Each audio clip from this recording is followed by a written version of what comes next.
Since spending more time on YouTube, I've noticed there are a number of, let's call them do's and don'ts, that often come up within the art community. There seem to be a lot of rules about what might be deemed acceptable and what might be looked down upon. Today, I'd like to discuss quite possibly the number one most frowned upon technique in art, and that is tracing. Now, when it comes to tracing, I think there's a time and a place. I personally wouldn't choose to trace if I'm doing a commission piece, or if I'm planning to sell the artwork, or if I'm giving a piece to a family member or a friend.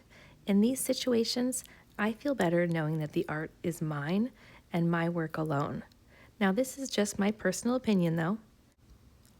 And there is, however, a time when I think it's perfectly acceptable to use the tracing method.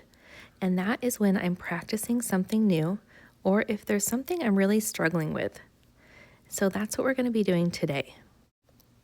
I've gathered these images from Canva, converted them to black and white, and printed them on watercolor paper. I'll be using the Derwent sketching pencils as well as some water and a paintbrush. Now, I'm sure you've already noticed that every portrait here is a side profile. This is something that I currently struggle with, more than I'd like to admit. When freehand drawing, I cannot seem to get the angles and the proportions right. I've found, though, that I sometimes need to feel the path, to experience the motions and the directions firsthand in a way that's more meaningful than simply looking at an image. So that's what I'm going to be doing for the first part of this exercise.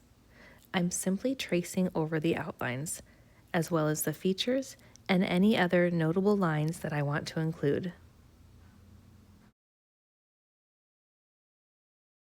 And now I'm grabbing a wet paintbrush. I'm using a small angle brush.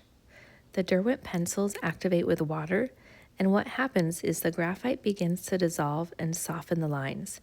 And now I can actually use the graphite on my brush to fill in an image, kind of similar like you would with watercolors. And what I'm going to be doing is I'm working on one section at a time, and I find this helpful because it forces me to notice the shapes. And as I fill in the blank spaces between her nose and her jawline, for example, I'm taking note of things, like how the bottom of her nose is straight across from the bottom of her earlobe, or how her upper lip sticks out slightly beyond her chin.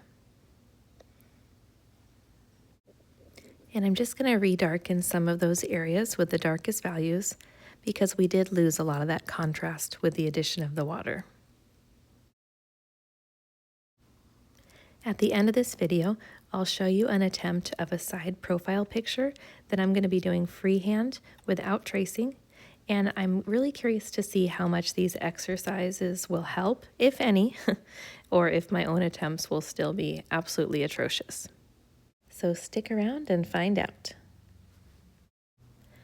Moving on to the next face, look at how smooth the line of her forehead is, and how her nose dips in before coming out. Look at the difference between this line and the other lady in the upper left. The line of her nose was almost entirely straight, no curve at all.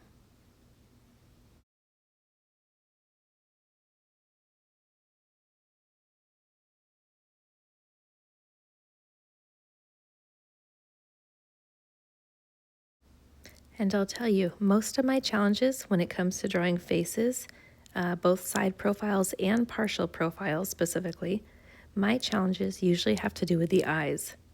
I found that I have a tendency to make the eyes larger than they should be. Take a look at how small the eye actually looks from the side view. We're only getting this small, triangle-like glimpse of the eye, nothing more. And obviously, every face is unique, and this won't always be the case, but just looking at the other faces on this sheet of paper, we can see that most of the time this holds true. So taking note of these fairly standard things is important. If we know where the similarities generally lie, it's easier to spot the differences, those subtle variables that make each face unique.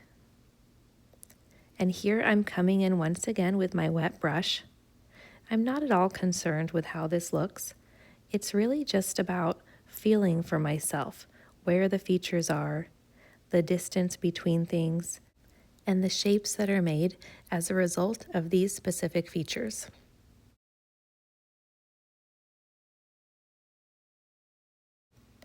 I'm someone who likes drawing from my imagination most of the time instead of using reference images. And if I don't take the time to study the basic anatomy of my subjects, I wind up with a mess. I truly do. And this is true whether my subject is a person, a building, a bird. I don't have a photographic memory, and as much as I enjoy drawing from my mind, it doesn't come easy to me.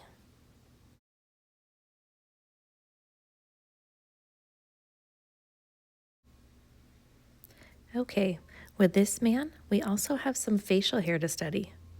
And I don't know about you, but if I were asked to draw a man with a beard without an image to study, I probably would have focused too much on the chin without realizing how important the connecting parts are. Take a look at those shapes created where the mustache meets the beard, and again where the beard meets the sideburns and the hairline.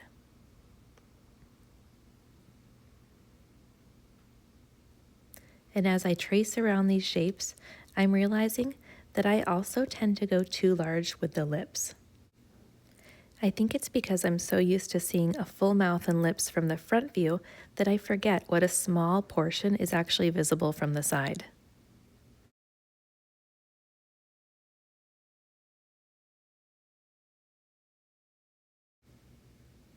And we can touch a little bit on values later in the video, but because the values, the darks and the lights of the face can differ so much based on lighting, I personally feel like getting a good foundation, mapping out the face, is actually far more important. If the angles and proportions are way off, then accurate values and shading won't be enough to save your portrait on their own. And I know this differs slightly than, let's say, landscape painting, which is what I usually do. With landscapes, it feels like values are sometimes the most important part of the painting. But I don't know. I think with portraits, like I said before, if you don't really get those features right, it just won't be recognizable. So if you are a painter who likes to sketch out your drawing first, I would definitely say that spending a few extra minutes on that sketch is a very important step. And I know that that's an area that I will sometimes move past a little too quickly. I'm so anxious to get into the painting part that sometimes I don't spend enough time on my sketch and really make sure that I'm happy with that part first.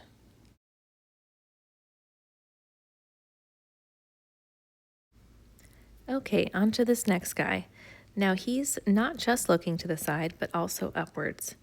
And I can already see how this position has altered the angle of his chin and his throat when compared to the man across the way who's looking straight ahead. Another thing I'm noticing is that we can hardly see his eye at all. And I know that has nothing to do with the position that he's looking in, but it is interesting to take note of. With the other portraits, we were taking a look at the little triangle section of eye, and here, I would say his lashes are almost forming a V, and I can barely make out a triangle at all. I'm also noting that his Adam's apple is more prominent, and if you look at the lines of his head and the back of his neck, we have almost a 90-degree angle back there. And I notice that the bridge of his nose is fairly straight, not much of a curve there. And because of the way he's tilting upwards, we aren't having as much of a pronounced jawline as some of the others. And by the way, I know that there are some face drawing methods out there that generally start with a circular shape, and then you mark out the distance between the eyes and the nose and the mouth, the eyes and the hairline, and so on. And I'm not opposed to using those. In fact, I may be spending more time getting to know those methods better in the future. However, I do think there's a lot of value in tracing over an existing path. You can already see with your own eyes that this path is accurate.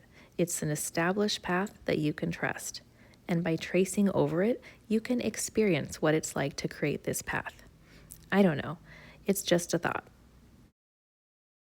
Okay, for this last girl, I'm noticing rounded edges. Her features aren't as sharp as some of the others, and even the soft, curvy lines of her hair follow that same pattern.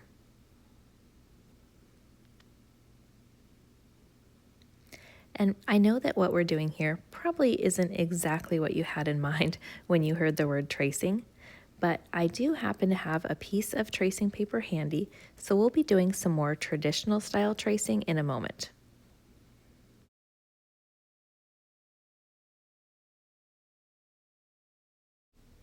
And I know this image is a little bit smaller than the rest, so I don't really have as much to work with here, but I can still focus on the individual shapes one at a time.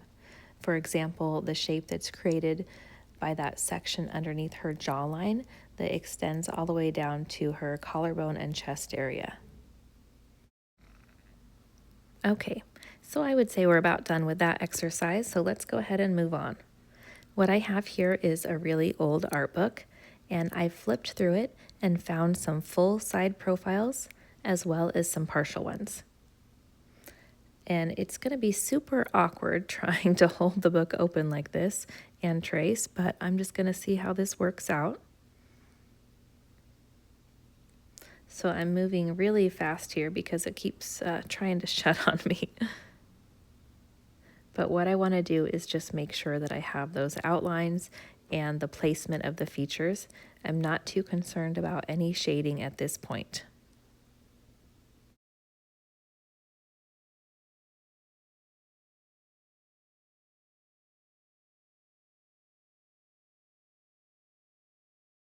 I'm sure there's an easier way to do this, like holding the book down with clips on the top and the bottom, but I'm just going to work with what I have for now.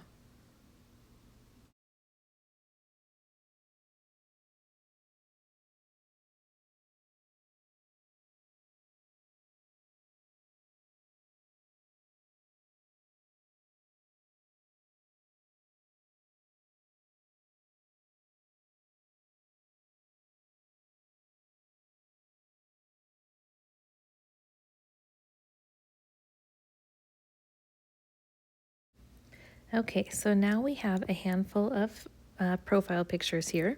So what can we do with them, with these traced images? Well, for one, we can transfer an image to better paper and work on refining the features and the shadows. And if you don't have any carbon paper, then I've found that this method will work just fine. So what I do is I go over my lines with a heavy hand. Don't be stingy with the graphite. And then we're going to burnish it onto the paper.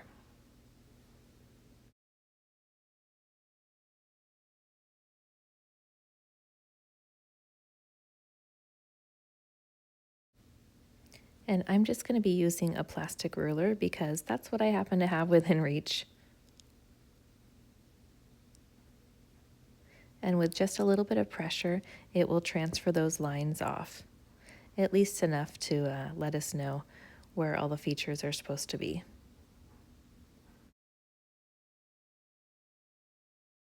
And one really nice thing about working with this see-through paper is that you can choose which direction you want your person to face by drawing on the front or the back of the tracing paper. And I'm just going to try to find that reference image once again so I can take a better look at what his features should look like and where I want to get my darkest values, my mid-tone values, and of course where I want to leave the values the lightest, almost untouched in some areas.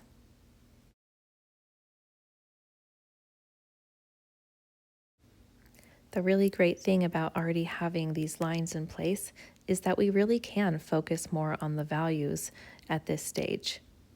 We already know that we have the eyes, the nose, the mouth mapped out exactly where they should be, and so we can really put all of our attention into creating those accurate values here.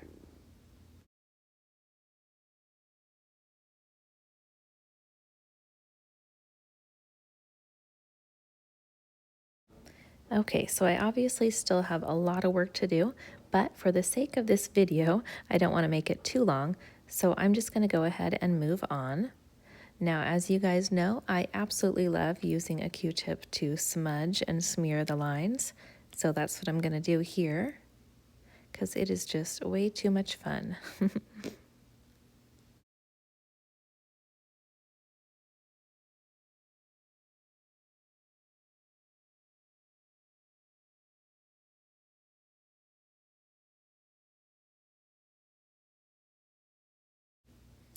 Okay, so I'm going to go ahead and stop there for now. Maybe I'll come back later and work on that some more. All right, so earlier we talked about getting to know a path. Well, that's another thing that you can do with this tracing paper. Now that we have these images here, we can go over them as many times as we want, outlining, focusing on particular areas of the drawing, and just even sort of committing certain things to muscle memory. We can start to train the hand and the mind to understand the complexities. Like, for example, the structure of the ear. The more you practice, the easier it will become.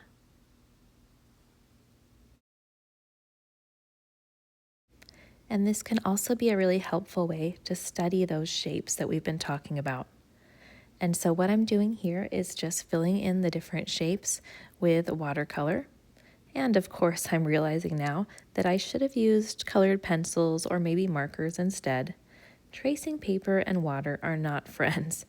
And I have turned this guy's skin into bubbly lizard skin, but that's okay. Now, before I go, let's take a look at this man that I drew from my imagination, no reference images, immediately after the tracing exercise. I was going for a muscular guy who's very proud of his defined jawline and his tousled hair. And I can see that I probably went a bit too exaggerated with the chin, but I will say that after studying and tracing all of those side profiles, I did have a better idea of where to start and how to go about incorporating the specific features and details that I wanted. So let me know in the comments, what are your thoughts on tracing? Is it an acceptable technique or a forbidden one? Thank you for watching.